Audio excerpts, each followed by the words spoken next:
दोस्तों, क्या आप जानते हैं कि धरती पूरी तरह से गोल नहीं है? और क्या आपको पता है कि हर 100 साल में दिन की लंबाई बढ़ जाती है? और दोस्तों, क्या आपने कभी यह सोचा है कि क्या होगा अगर धरती की घूमने की रफ्तार अचानक से दोगुनी हो जाए? तो दोस्तों, धरती के बारे में कुछ ऐसे ही बेहतरीन फैक्ट्स जानने के लिए बने रहिए वीडियो के अंत तक। Number 10, history of continents. दोस्तों, यह तो आप सभी जानते होंगे कि आज जो 7 कॉन्टिनेंट्स धरती के ऊपर मौजूद हैं, वो पहले एक साथ थे और उनका नाम था पेंजिया। लेकिन कैसा रहेगा अगर मैं पूछूं कि पेंजिया से पहले क्या था? तो दोस्तों, आज से करीब 80 करोड़ साल पहले जब पेंजिया का कोई भी अस्तित्व नहीं था, तब सारे कॉन्टिनेंट्स को मिला के एक बड़ा भूखंड बना था। उसका नाम था रोडेनिया और आज का नॉर्थ अमेरिका रोडेनिया के सेंटर में मौजूद था। लेकिन इसके लगभग 50 करोड़ साल बाद रोडेनिया कुछ टुकड़ों में बट गया और इसके बीच टक्कर होने लगे। इन्हीं टक्कर की वजह से नॉर्थ अमेरिका का पैलेचियन पर्वतमाला और रसिया और कजाकिस्तान का यूरल पर्वतमाला बना था। इसके बाद आज से करीब 25 करोड़ साल पहले सारे कॉन्टिनेंट्स दोबारा से एक हो गए और उनका नाम हो गया पेंजिया। लेकिन फिर से आज से करीब 5 करोड़ साल पहले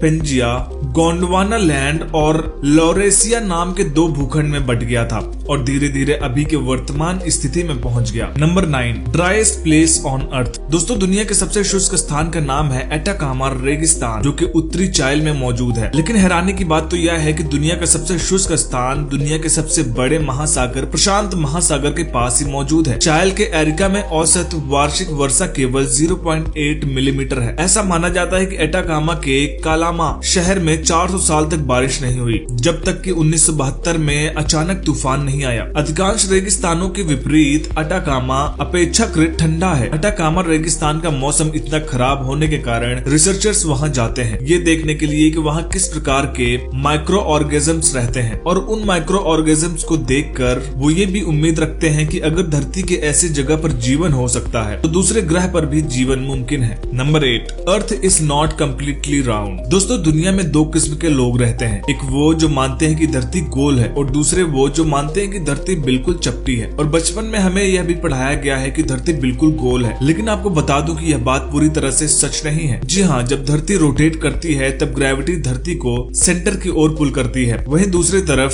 सेंट्रीफ्यूगल फोर्स धरती को सेंटर के बाहर की ओर धकेलता है। इसलिए धरती अपने एक्सिस के ऊपर थोड़ा सा टेढ़ा और चपटी है। और अगर आपसे कोई पूछे कि धरती का शेप कैसा है तो आप बता दीजिएगा कि धरती एक एलिप्सॉइड है। Number 7, water crisis. दोस्तों, क्या आपने कभी सोचा है कि जब हमारी धरती पर इतना सारा पानी मौजूद है तो आखिर क्यों कई जगहों पर लोगों को थोड़े से पानी के लिए तड़पना पड़ता है? तो दोस्तों, धरती पर 97% पानी समंदर में मौजूद है जिसे हम पी नहीं सकते, और जो बाकी का 3% पानी है उसका भी 79% ग्लेशियर और बर्फ के आकार में मौजूद है और उसका 20% मौजूद है धरती के नीचे। ऐसे में अगर देखा जाए तो जो पानी हम यूज करते हैं वो धरती पर मौजूद पानी का बस 1% ही है। इसलिए बहुत सी जगहों पर पानी मिलना आज भी काफी मुश्किल होता है। Number 6, gravity is not equal everywhere. दोस्तों, जैसा कि हमने पहले आपको बता दिया है, धरती पूरी तरह से गोल नहीं है और इसके पूरी तरह से गोल न होने को लेकर पानी का प्रवाह और नीचे मौजूद गतिशील टेक्टोनिक प्लेट्स की वजह से धरती के अलग अलग जगह पर अलग अलग ग्रेविटी मौजूद है और इसी वेरिएशन को ग्रेविटी एनोमलाइज के नाम से जाना जाता है। उदाहरण के तौर पर अगर हिमालय पर्वत की बात की जाए तो यहाँ किसी समतल भूमि से ज्यादा गुरुत्वाकर्षण बल मौजूद है जिसे सकारात्मक ग्रेविटी एनोमलाई कहा जाता है। वहीं जब हम बात करते हैं समंदर के नीचे मौजूद किसी गहरे खाई के बारे में तो वहाँ का गुरुत्वाकर्षण बल दूसरी जगह की तुलना में कम है जिसे नकारात्मक ग्रेविटी एनोमलाई कहा जाता है। Number 5, blue sky. दोस्तों, या तो आप सभी जानते हैं कि आसमान नीला होता है, लेकिन क्या आपने कभी सोचा है कि आसमान आखिर नीला ही क्यों होता है, किसी दूसरे रंग का क्यों नहीं? तो दोस्तों, बहुत से लोगों का यह मानना है कि समंदर का रंग नीला होने के कारण आसमान का रंग नीला होता है, लेकिन वैज्ञानिक इस बात को बिल्कुल भी नहीं मानते। वैज्ञानिकों के मुताबिक आकाश का रंग नीला होने का कारण सूर्य से कनेक्टेड है। यानी आसान भाषा में समझे तो सूर्य तय करता है कि आकाश का रंग कैसा होगा। हमारे धरती के वातावरण में धूल के कण मौजूद हैं, जो हमें खुली आंखों से दिखाई नहीं देते हैं। इन्हीं पर जब सूर्य की रोशनी पड़ती है तो रोशनी 7 रंगों में टूट जाती है जिसे हम विबग्योर कहते हैं। इसमें वॉयलेट, इंडिगो, ब्लू, ग्रीन और रेड शामिल होते हैं। जब सूर्य की किरणें टूटती हैं तो सबसे कम तरंग दैर्घ्य ब्लू और इंडिगो की होती है,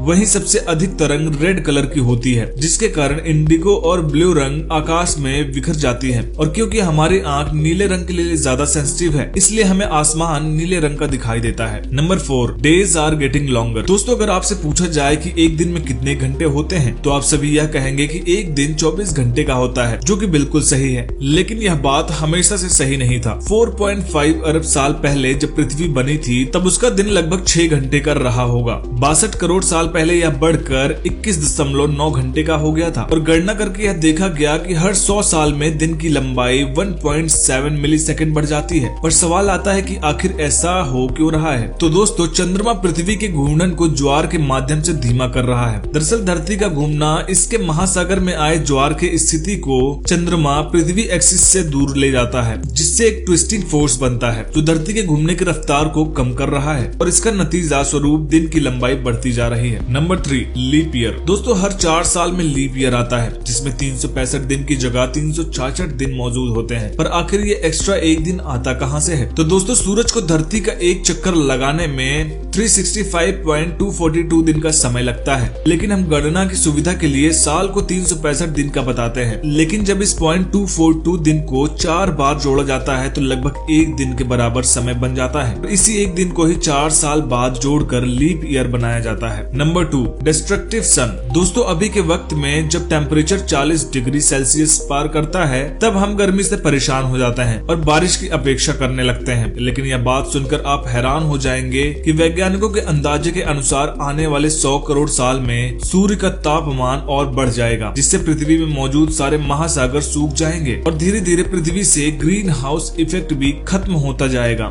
इसके चलते धरती का तापमान 400 डिग्री सेल्सियस तक पहुंच सकता है। और अगर ऐसा हुआ तो धरती पे मौजूद जीवन पूरी तरह से नष्ट हो जाएगा। Number 1, double rotation speed. दोस्तों आखिर क्या होगा जब धरती का रोटेशन स्पीड रातों रात दुगना हो जाएगा? और अगर अभी की बात की जाए तो धरती हर घंटे 1000 मील की रफ्तार से रोटेट करती है, जो दोगुना होने पर 2000 मील पर आवर हो जाएगा। और ऐसा होने पर धरती का ग्रेविटेशनल फोर्स काफी कम हो जाएगा, जिससे सबसे पहले तो कोस्टल रीजन में इतने बड़े बड़े सुनामी आएंगे कि किसी ने इसकी कल्पना भी नहीं की होगी। इसके बाद ज्वालामुखी के अंदर से लावा निकल के चारों तरफ फैलने लगेगा, बड़े बड़े भूकंप आएंगे और सारे कॉन्टिनेंट्स एक दूसरे से अलग होकर इधर उधर बिखरने लगेंगे। और मान लीजिए कि कोई इतने भयानक हालात में भी सरवाइव कर लेता है, तो भी वह भूख और खराब मौसम के कारण बहुत ही जल्द मर जाएगा। तो दोस्तों आज की वीडियो में सबसे अच्छी जानकारी आपको कौन सी लगी, कमेंट करके जरूर बताइएगा। और अगर आपको वीडियो पसंद आई हो तो चैनल को सब्सक्राइब कर लीजिएगा और पास में बने बेल आइकन को दबा दीजिएगा, ताकि हमारे आने वाले नई वीडियोस की नोटिफिकेशन सबसे पहले मिल सके। वीडियो देखने के लिए धन्यवाद।